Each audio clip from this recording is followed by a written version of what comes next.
अब स्टमक से ये आपका मूवमेंट, इसमें कॉन्ट्रैक्टाइल मूवमेंट चलता है कि जब आफ्टर 6 आवर 1 to 6 आवर्स आपका जब कंप्लीट हो जाता है तो ये फूड मटेरियल, इसमें डेवलप होने वाली जो कॉन्ट्रैक्टाइल मूवमेंट होती हैं ये धीरे धीरे मूवमेंट एक्टिवेटेड हो जाती हैं और थोड़ा थोड़ा आपका फूड स्टफ आपका छोटे छोटे टुकड़ों के रूप में ये आपका आगे इंटेस्टाइन में जाना शुरू होता है। तो यहाँ से ये पोर्शन जो आपका स्टार्ट होता है इसको इंटेस्टाइन कहते हैं। इस इंटेस्टाइन में अगर आप देखते हैं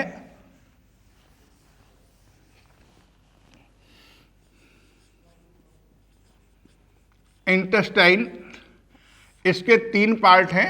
फर्स्ट पार्ट है आपका ड्यूओडेनम। ड्यूओडेनम जो आपका मेन पार्ट होता है ये आपका स्टमक से स्टार्ट होता है और यहाँ तक लगभग आपका ये इसमें पोर्शन जाता है जिसको हम ड्यूओडेनम कहते हैं। इसकी लंबाई देखा जाए तो 25 सेंटीमीटर टू 30 सेंटीमीटर के अप्रॉक्सीमेट हमें देखने को मिलती हैं। इसमें डाइजेशन का प्रोसेस जो आपका अनडाइजेस्टेड मटेरियल स्टमक से निकल करके आ रहा है तो उसका डाइजेशन अब आपका स्टार्ट होता है, वो ड्यूओडेनम में स्टार्ट होता है। यहीं पर आपकी 2 gland, number first liver and number second pancreas, ये दोनों ग्लैंड इससे आपकी जुड़ती हैं और लीवर के द्वारा यहाँ पर सबसे पहला ग्लैंड जो लीवर हम लेके चल रहे हैं, इस लीवर से आपका बाइल जूस सेक्रेट किया जाता है। ये जो बाइल जूस इसमें सेक्रेट होता है तो यहाँ से इसके जो लीवर है इनसे सेक्रेट होता है और आकर के गाल ब्लैडर में कलेक्ट हो जाता है। इसी को हेपेटिक जूस भी कहते हैं। हेपेटिक जूस का जो मेन फंक्शन है ये आपका जो फैट हमारे द्वारा लिया जा रहा है इस फैट को ये एमल्सिफिकेशन करने का काम करता है। ये जो एमल्सिफिकेशन है यानी फैट के जो आपके बड़े बड़े ड्रॉपलेट्स होते हैं उनको छोटे छोटे स्मॉल ड्रॉपलेट्स में कन्वर्ट कर देता है। दूसरा, स्टमक का जो एसिडिक मीडियम है, इस एसिडिक मीडियम को ये बेसिक मीडियम में कन्वर्ट करने का काम करता है जिससे पैंक्रियाटिक जूस के एंजाइम आपके एक्टिवेटेड हो सकें। तो यहाँ पर एक कॉमन आपकी कैनाल खुलती है जो बाइल और पैंक्रियाटिक डक्ट को एक साथ इस फूड मटेरियल में मिलाने का काम करती है।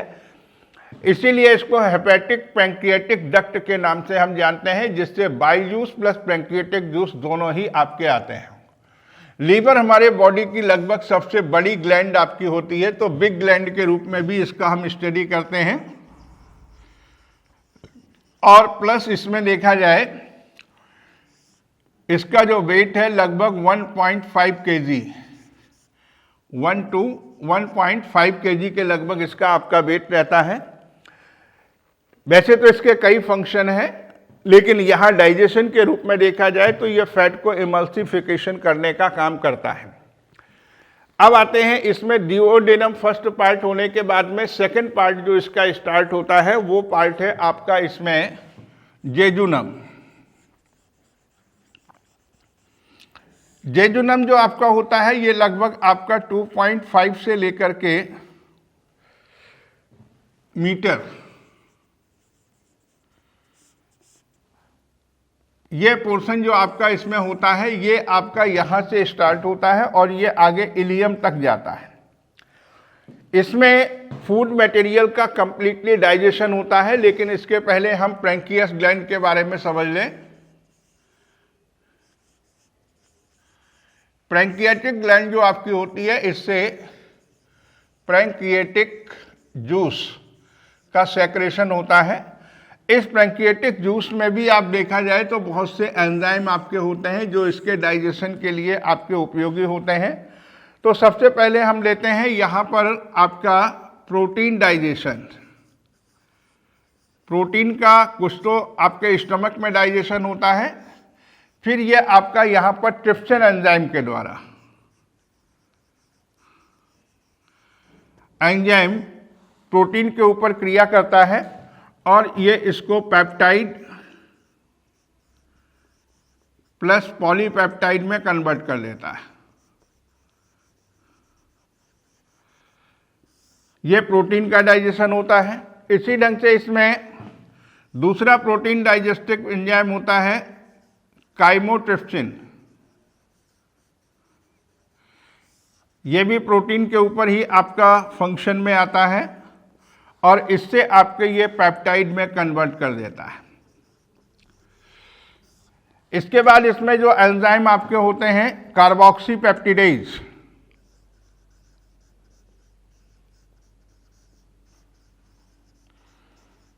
कार्बोक्सीपेप्टिडेज एंजाइम ये जो आपके पेप्टाइड होते हैं, पॉलीपेप्टाइड होते हैं, इनके ऊपर एक्टिविटी करके इनको ये अमीनो एसिड में कन्वर्ट करता है, जो प्रोटीन की यूनिट मानी जाती हैं।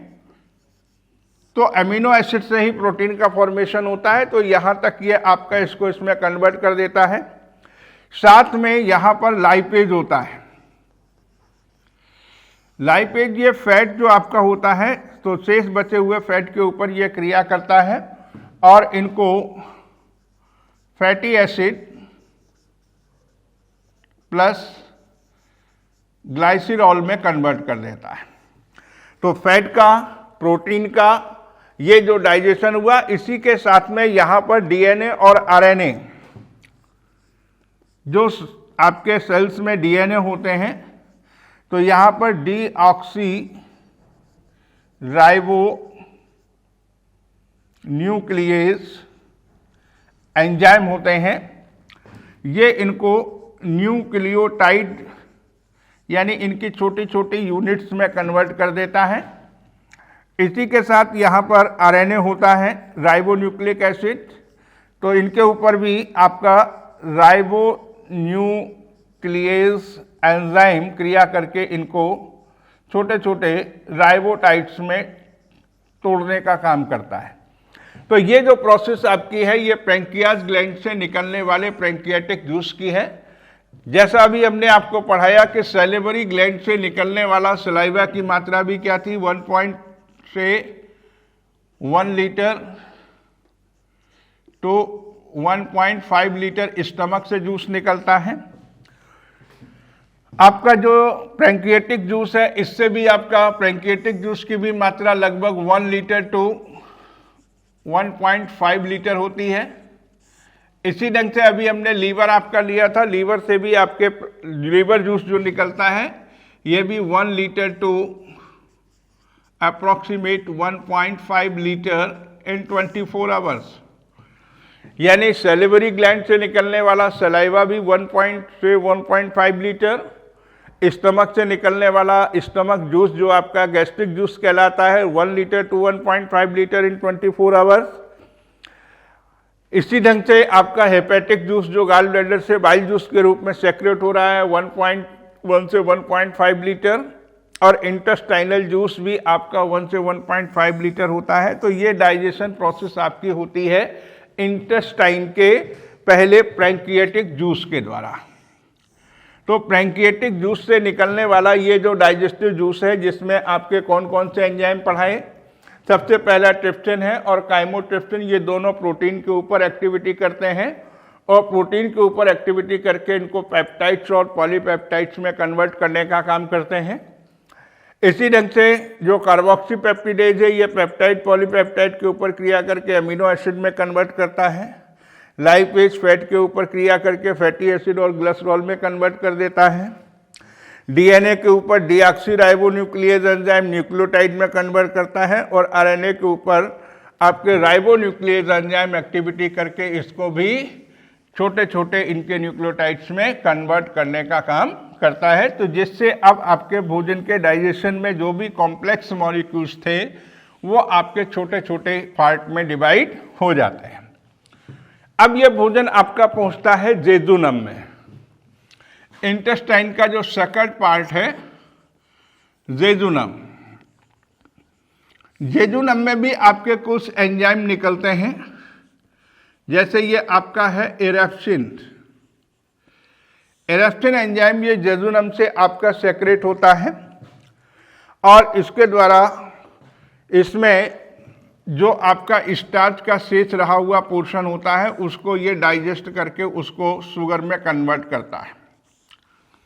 इसी के साथ जो आपके डाइसैक्राइड जैसे माल्टोज शुगर है, माल्टोज शुगर जो आपकी डेवलप होती है, इसके ऊपर ये माल्टेज एंजाइम क्रिया करता है और माल्टेज एंजाइम इसके ऊपर क्रिया करके इसको ग्लूकोज में कन्वर्ट कर देता है। ग्लूकोज जो कि आपके कार्बोहाइड्रेट की बेसिक यूनिट मानी जाती है। इसी ढंग से दूसरा एंजाइम आपका इसमें है सुक्रेज। ये सुक्रेज एंजाइम सुक्रोज शुगर के ऊपर ये क्रिया करता है और इसको कन्वर्ट करता है फ्रक्टोज प्लस ग्लूकोज। इस तरीके से ये आपका सुक्रोज हो जाता है। इसी ढंग से इसमें है आपका एंजाइम लैक्टेज। ये आपकी जो दूध से निकलने वाली लैक्टोज शुगर होती है, उस शर्करा के ऊपर ये लैक्टेज एंजाइम क्रिया करता है और इसको ग्लूकोज प्लस गैलेक्टोज में क्रिया करता है। इसी ढंग से जो आपका एमिनोपेप्टिडेज एंजाइम होता है, यह शेष बचे हुए पेप्टाइड के ऊपर यह एमिनोपेप्टिडेज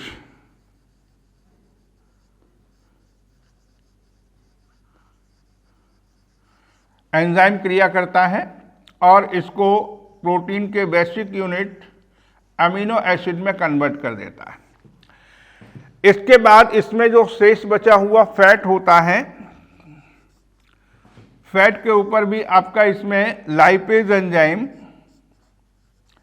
जो शेष फैट होता है इसके ऊपर क्रिया करता है और इसको ये फैटी एसिड प्लस ग्लाइसिरॉल में कन्वर्ट कर देता है। तो इस तरीके से ये जो डाइजेशन सिस्टम की आपकी प्रोसेस है, इसमें ये दूसरा पोर्शन हमने लिया जेजुनम। इलियम में पैंक्रियाटिक जूस के द्वारा डाइजेशन हुआ और ये डाइजेशन का जो प्रोसेस आपका चल रहा है ये आपका जेजुनम में होता है, जिसमें आपके इंटेस्टाइनल ग्लैंड के माध्यम से माल्टोज के ऊपर क्रिया करके ग्लूकोज में कन्वर्ट करता है। सुक्रोज के ऊपर क्रिया करके इसको फ्रक्टोज प्लस ग्लूकोज में कन्वर्ट करता है।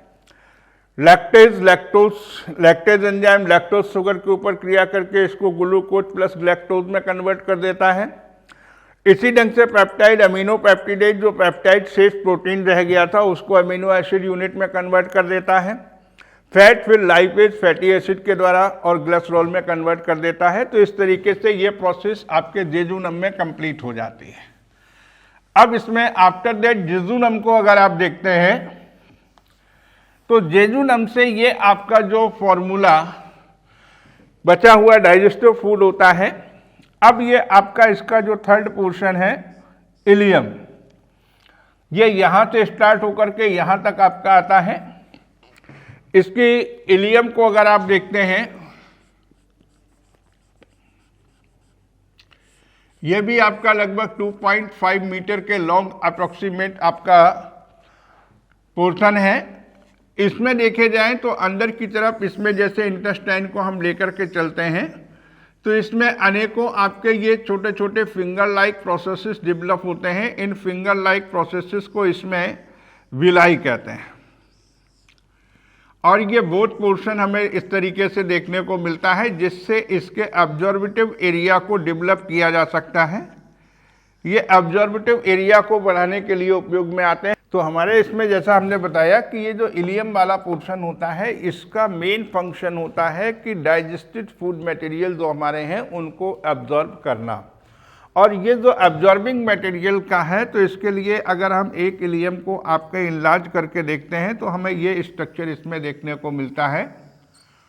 ये हमारा सिंगल विलाई है और इस विलाई में देखा जाए तो ये आपकी इसमें लैक्टियल्स होती हैं और ये लैक्टियल्स इस तरीके से लगातार सर्कुलेट होती हैं और ये जो पोर्शन है इसी में ऊपर की तरफ ये आपकी डेवलप होती है ब्लड कैपिलरीज। ये ब्लड कैपिलरीज के देखा जाए तो ये सेगमेंटेड और एक दूसरे से अटैच भी हमें दिखाई देती हैं और इनके द्वारा फूड मटेरियल को एब्जॉर्ब करने का मेन फंक्शन आपका किया जाता है।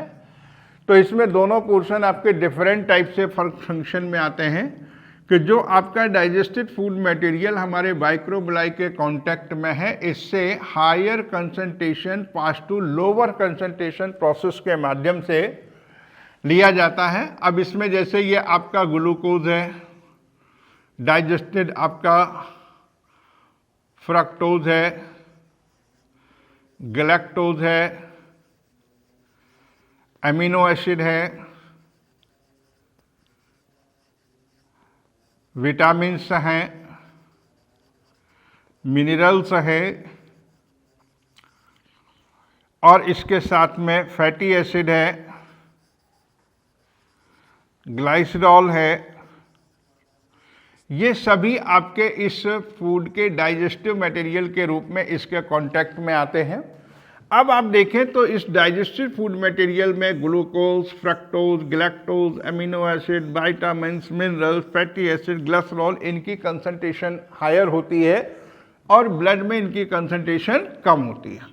तो higher concentration pass to lower concentration process के माध्यम से इसमें glucose, fructose, galactose, amino acid, vitamins, minerals ये आपके ब्लड के द्वारा एब्जॉर्ब कर लिए जाते हैं और ये सभी मटेरियल ब्लड में आ जाते हैं।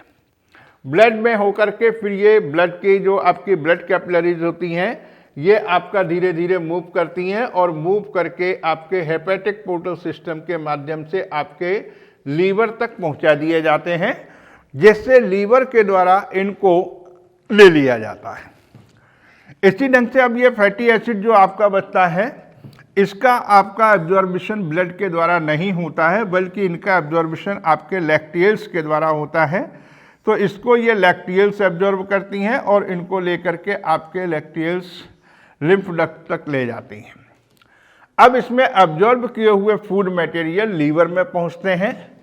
तो लीवर में आपके सभी मटेरियल्स ले लिए जाते हैं और फिर बॉडी में आवश्यकता अनुसार जो आवश्यकता होती है उतने मटेरियल को धीरे धीरे करके ब्लड में डाल दिया जाता है, जिससे ब्लड सर्कुलेशन के माध्यम से ये फूड मटेरियल पूरी बॉडी की सेल्स को प्राप्त होते रहते हैं।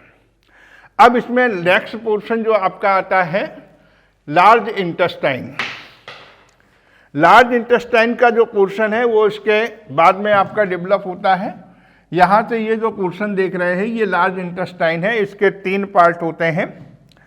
पहला इसमें ये आपका जो यहाँ से जहाँ पर स्मॉल इंटेस्टाइन और लार्ज इंटेस्टाइन दोनों आपस में जुड़ते हैं, इस पोर्शन पे यहाँ पर आपकी एक वर्मीफॉर्म अपेंडिक्स पाई जाती है जो वेस्टिजियल ऑर्गन के रूप में हमारे बॉडी में प्रेजेंट है। इसका इस समय कोई उपयोग नहीं है। इसमें सेलुलोज के डाइजेशन के लिए आपके कुछ पहले बैक्टीरिया और वायरसेस डेवलप हुआ करते थे।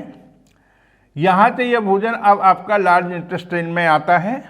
तो इसका यहाँ से यहाँ तक का जो पोर्शन है ये असेंडिंग कोलोन कहलाता है। दूसरा ये लगभग 15 सेंटीमीटर लॉन्ग होता है। दूसरा ये जो पोर्शन है ये आपका यहाँ से यहाँ तक का ये ट्रांसवर्स कोलोन कहलाता है। इसकी अप्रॉक्सीमेट आपकी लेंथ 50 सेंटीमीटर के अप्रॉक्सीमेट होती है। और फिर यहाँ से यहाँ तक का ये जो पोर्शन है ये आपका डिसेंडिंग कोलोन कहलाता है।